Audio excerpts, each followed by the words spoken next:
National Bureau of Economic Research. They also did not declare a recession in 2008 until December. That's 12 months after the recession had already been in place in the U.S. economy. But based on what the president said earlier, have his economic advisors told him they also don't think a recession is likely? And what is exactly the White House's definition of a recession?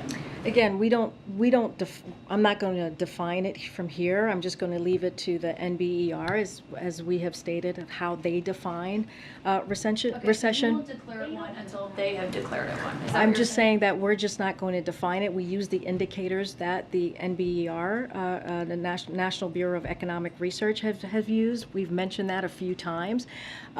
But going to your question about how sometimes it's late, look, I think what the point that we're trying to make here is that we have a strong labor market, which you don't normally see in a recession. That is very uncommon to see that. When you see an average of 400,000 jobs created per month, when you see an unemployment at 3.6, which is historical, that does not define a recession. And so that's what we point you to. That's what we're looking at, as how the economy is currently in this moment. And the reason why is because of the work that this president has done, because of the American Rescue Plan, and turning back on an economy that was in crisis when he walked in, when 20 million people were collecting unemployment benefit insurance, and now we have historic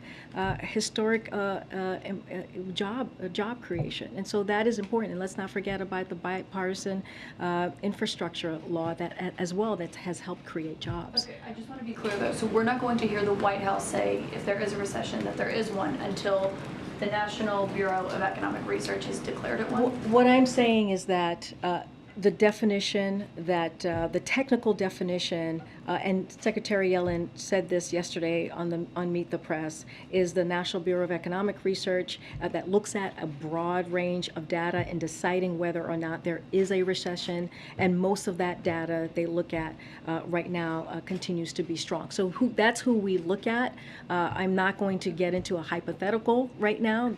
We don't do that, but we're using that as clearly an indicator, and why, and they lay out how they get to that definition. Okay, and my last one quickly on